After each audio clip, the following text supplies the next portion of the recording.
किसान अपनी मांगों को लेकर के बॉर्डर्स पर प्रदर्शन कर रहे हैं। दिल्ली के बॉर्डर सील कर दिए गए हैं, किसानों को अंदर आने की इजाजत नहीं है। लेकिन बीते 3 दिनों से लगातार पंजाब में किसान प्रदर्शन कर रहे हैं। इसे किसान आंदोलन 2.0 कहा जा रहा है। आखिर क्या है किसानों की मांग? दरअसल किसानों की सबसे बड़ी मांग है एमएसपी। आखिर क्या है एमएसपी? क्यों किसान एमएसपी को लेकर के इतना बड़ा आंदोलन कर रहे हैं?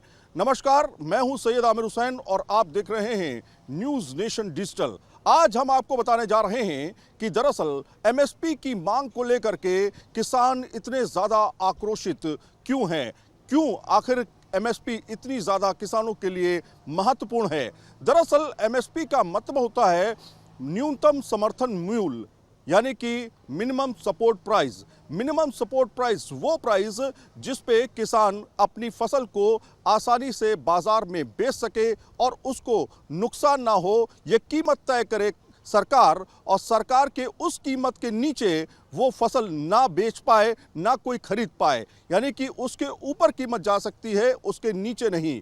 इससे किसानों को फ़ायदा क्या होगा? दरअसल किसानों को फ़ायदा ये होगा कि उससे नीचे किसान, यानी कि कोई भी खरीदार जो है उससे नीचे फसल नहीं खरीदेगा। अभी तक भारत में करीब 23 तरह की फसलों को 23 तरह की फसलें जो हैं वो एमएसपी के अंतर्गत आती हैं, जिसमें 7 अनाज, 7 तिलहन और इसके अलावा 5 दालें और 4 कमर्शियल फसलें हैं। इसके अंतर्गत ये है कि कुल मिलाकर के 6% माना जाता है कि जो किसान हैं उनको एमएसपी का फ़ायदा पहुंचता है। ज़्यादातर किसान जो हैं वो जिनको एमएसपी का फ़ायदा पहुंचता है वो पंजाब या फिर हरियाणा में है, क्योंकि सबसे ज़्यादा सरकार प्रोक्योरमेंट जो करती है वो इन्हीं जगहों से करती है और सबसे ज़्यादा धान और इसके अलावा गेहूं का प्रोक्योरमेंट किया जाता है, ताकि जब सरकार ऐसी योजना चलाए जिसके अंतर्गत लोगों को डिस्ट्रीब्यूशन के तहत वो अनाज पहुंचाना हो तो वो सरकार आसानी से पहुंचा सके। लेकिन किसान मांगते हैं कि एमएसपी को पूरी तरीके से लागू कर दिया जाए। अगर सरकार पूरी तरीके से एमएसपी को लागू करती है तो कहीं ना कहीं सरकार के ऊपर काफ़ी ज़्यादा भार पड़ेगा, जिससे किसान को तो फायदा होगा, लेकिन सरकार जो है बोझ के तले दबती चली जाएगी।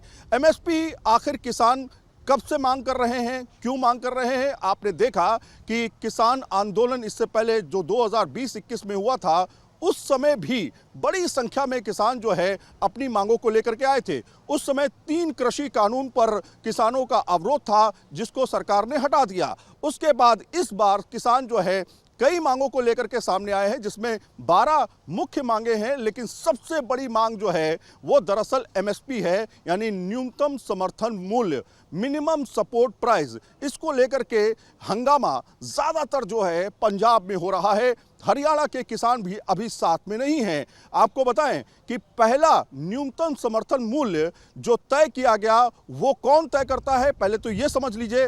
वो तय करने के लिए सीएसीपी जो कृषि मंत्रालय के अंतर्गत आती है वो इसे तय करती है, और 1965 में सीएसीपी का गठन किया गया था। 1967 में 66 में आपको बताएं कि पहला न्यूनतम समर्थन मूल्य यानी एमएसपी लागू किया गया था, और उसके बाद से किसानों को लगातार एमएसपी दी जाती रही है। लगातार इस पर संशोधन होता रहता है। सीएसीपी लगातार चेक करती है कि कहां पर कितना सपोर्ट प्राइस देना है, कितना बढ़ाना है, कितना घटाना है।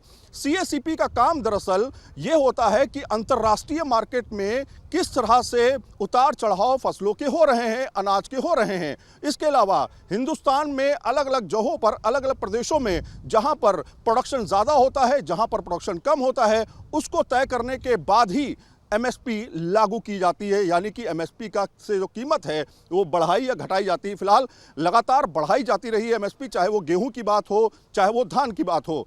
अब समस्या ये है कि किसान क्या चाहते हैं। किसान दरअसल चाहते हैं पूरे देश भर में एमएसपी लागू हो।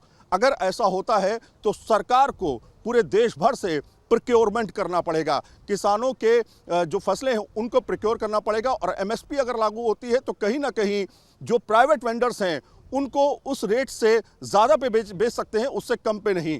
इससे अस्थिरता जो है वो बनने का अंदेशा जो लगातार होता है वो बना रहेगा। लेकिन जहां पर रिक्वायरमेंट ज़्यादा है और जहां पर रिक्वायरमेंट कम है उसको लेकर के भी संशय है कि वहां पर क्या इस तरह के कीमतें चल पाएंगी या नहीं चल पाएंगी। एमएसपी को लेकर के सरकार हमेशा से गंभीर रही है, लेकिन किसान अब एमएसपी को लेकर के मानते हैं कि वो एक कानून के तहत होनी चाहिए, इस पर कानून बन जाना चाहिए। हालांकि सरकार ने इसे लागू तो किया है, लेकिन अभी तक ये कानून नहीं है। तो फिलहाल इसको लेकर के असमंजस की स्थिति अभी बनी हुई है। सरकार एमएसपी को लेकर के किसानों की मांगों को मानेगी या नहीं, इस पर अभी सवाल है। लगातार बैठकों का दौर जारी है। एमएसपी सबसे बड़ी और सबसे मुख्य मांग है किसानों की, और सरकार इस मामले का हल बातचीत से निकालना चाहती है।